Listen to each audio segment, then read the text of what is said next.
Good evening, everybody. Thank you so much for listening. This is Hunter here, and I'm here with my bud Colin. Colin, how you doing, my friend? Meow.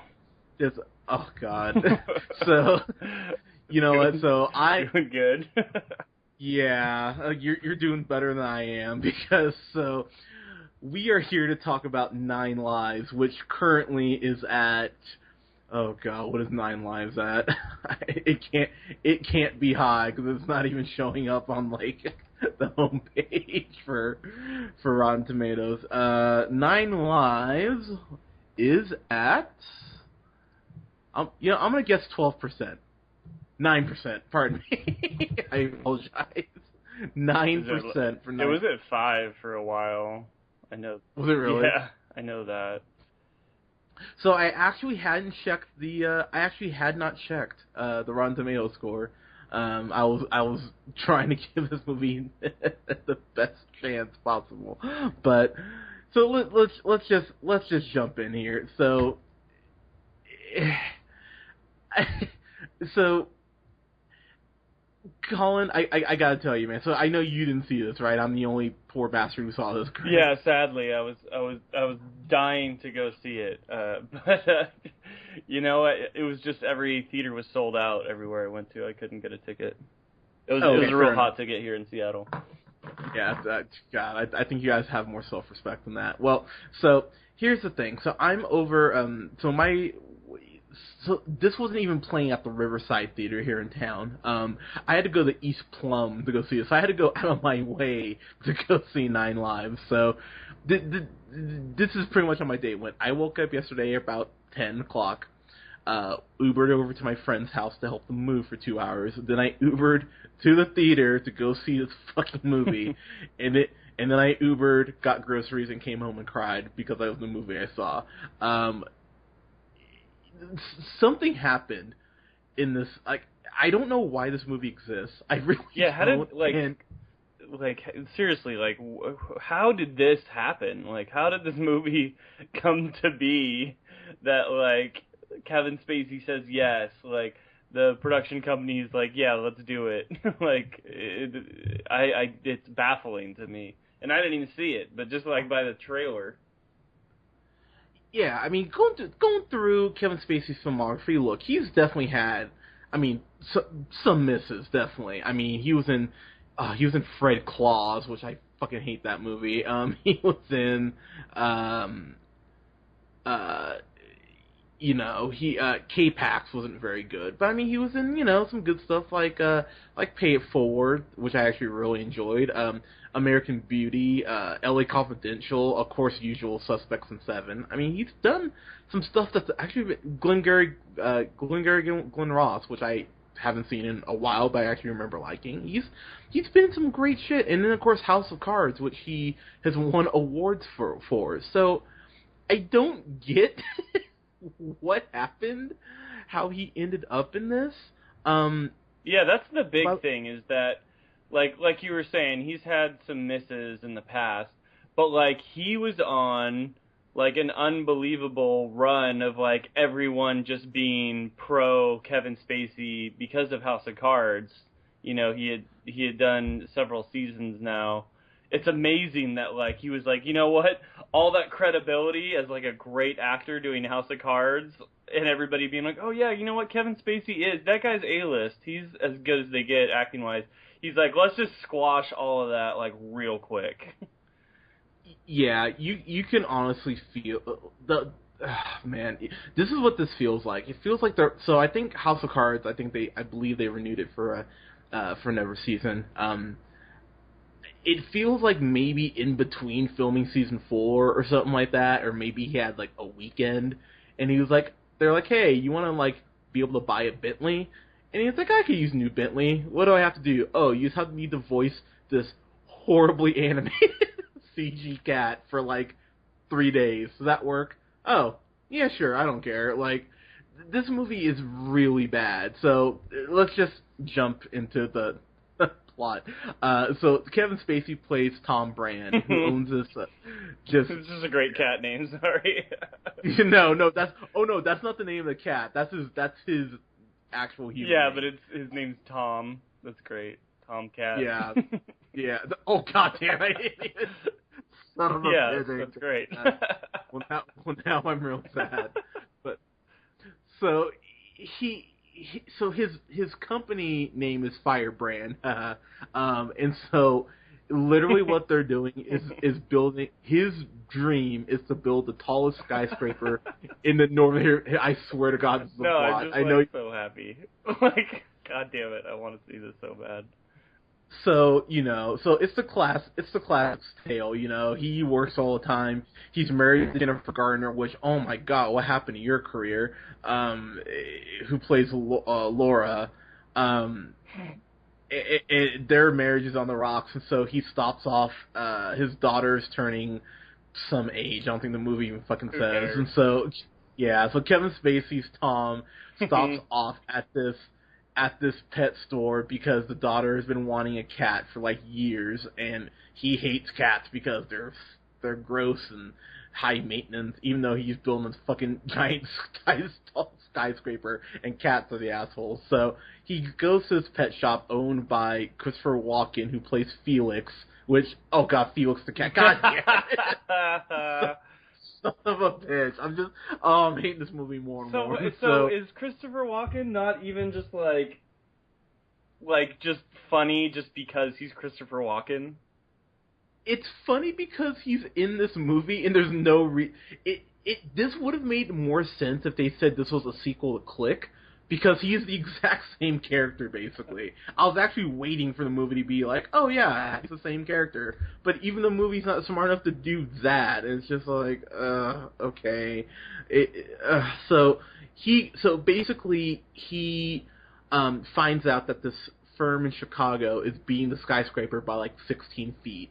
And so he goes onto the top of the building to yell at his executive, who's played by Mark Consuelos, who plays Ian.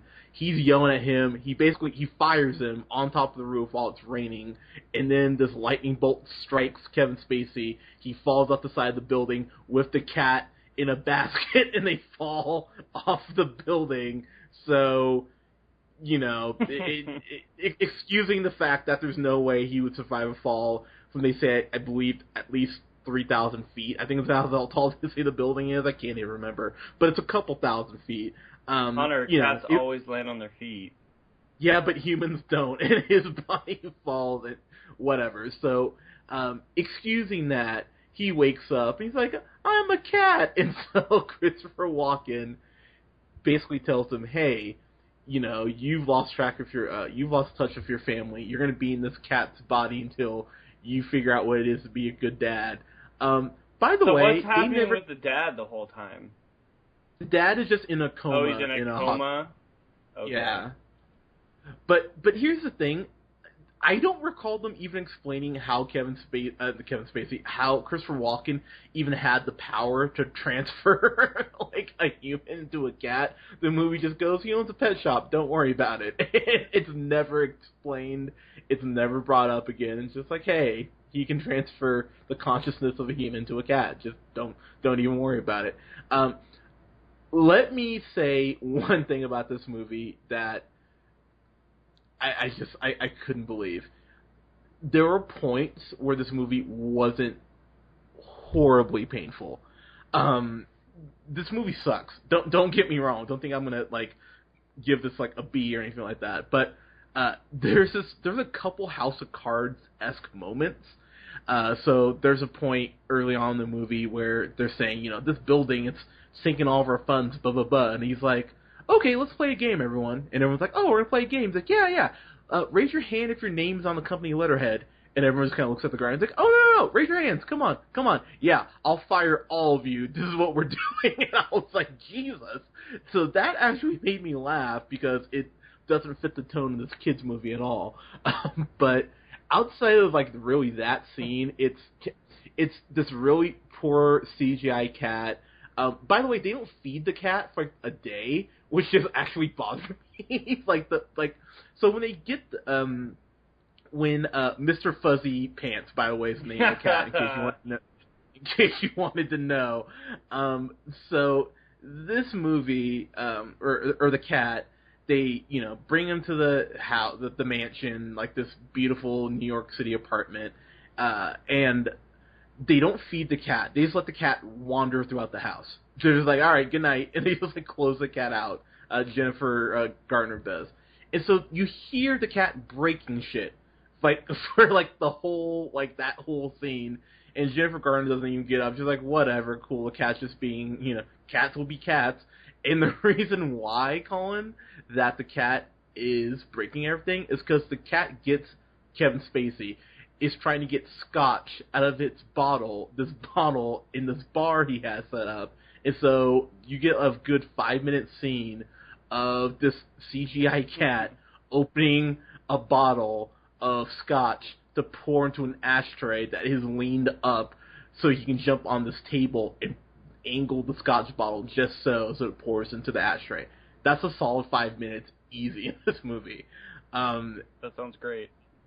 God damn it. This movie, it's really bad. And I'm sitting here thinking about it, and the more I think about it, the more upset I'm actually getting. It's dumb. And the company who put this movie out, Europa Corp. There we go. They've put out such classic films as Jet Li's Unleashed, From Paris with Love, a movie that me and Scott reviewed, Taxi with Jimmy Fallon and Queen Latifah. Oh no, this is a different Taxi that is. Oh God, how many Taxi movies they have? Jet Li's Unleashed I already mentioned. They did the Transporter movies, Taken 3, Colin, which we saw. Lockout, which is a really terrible movie. They did the Transporter Refueled, Brick Mansions with Paul Walker. They've done some absolute garbage.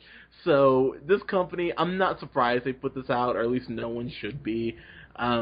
This movie really is just kind of fascinating in the way that it's so bad and the way that it uses alcohol. Like, everyone drinks in this movie, and they just treat it like, oh, well, we're all drunk and we're adults, so who cares? And, you get scenes of this cat, Pele, kicking a balloon, and this cat jumping,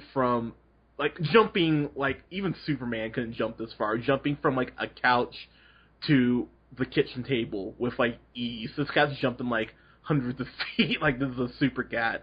And the movie just it doesn't matter. The movie just looks at you and shrugs and goes, really, how serious are we gonna take this? It's a fucking talking cat. Colin, this movie, man, the best enjoyment I got out of this is there was this dad who came in with his 2 daughters right before the movie started. They just made it in. And this dad got about 40 minutes in, and he's like, all right, kids, we're leaving. And the girl's like, but, he's like, Cold Stone? And they're like, Cold Stone! He's like, yeah, Cold Stone. The dad was willing to eat about over $20 just to get out of the movie. And, sir, I tip my hat to you, because you know what, I should have left. But I really didn't want to be able to say that the first movie that made me walk out was 9 goddamn lives. This movie... Okay, so...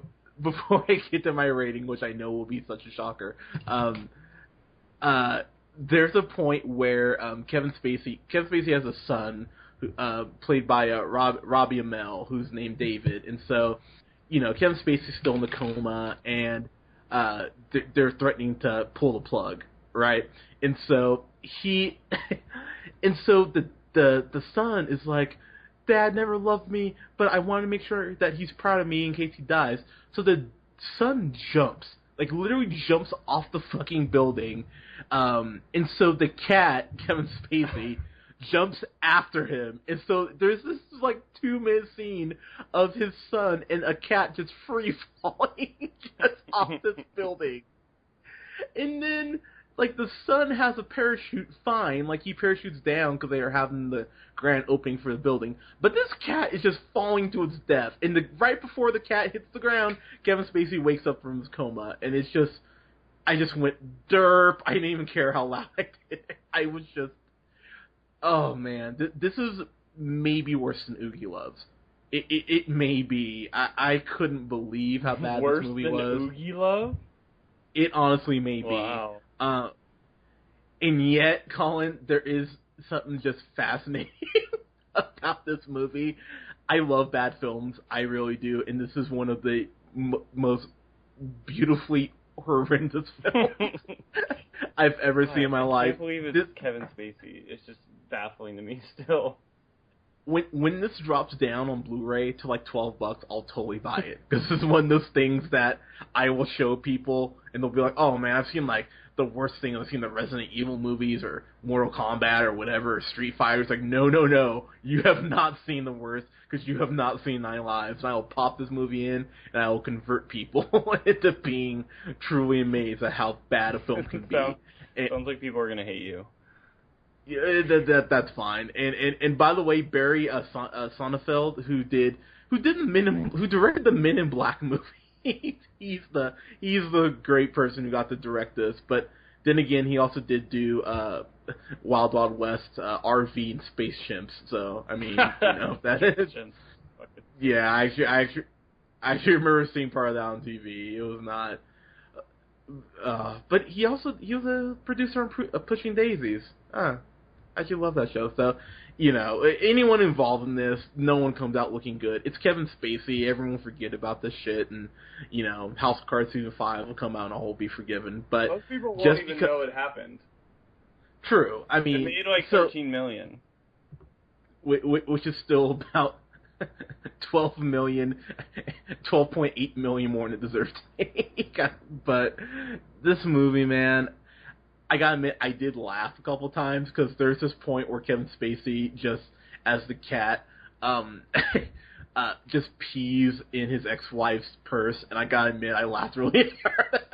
I was like, "What an asshole!" And this cat, and just as a cat, he's such a dick. He's just such a pretentious asshole. It made me laugh at points, but this movie's not good. It's really not. I'm only giving it this grade because I did laugh a couple times, and I will perhaps even buy. I will buy this at some point.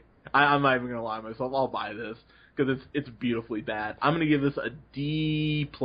Wow! Wow! You got the plus. You said this is probably worse than Oogie Love. I know. Like Oogie Love's like a classic. Go fuck yourself. I know. So this is what like. The thing about this movie is, like, as much as I hate Oogie Loves, and God knows I do, you can watch Oogie Loves and just be fascinated by how bad it is. And this is that movie. For this movie, I really think you could watch it and at least get a laugh, like a laugh. Like, not maybe a hard laugh, but a laugh. Yeah, there are just a couple points in this movie that I just had to just face palm.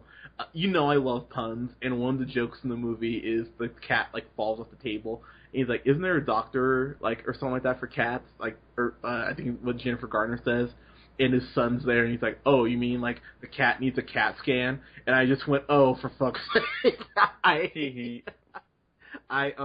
It's bad. It's so bad, but I would be lying if I said I wouldn't watch this again. Some point.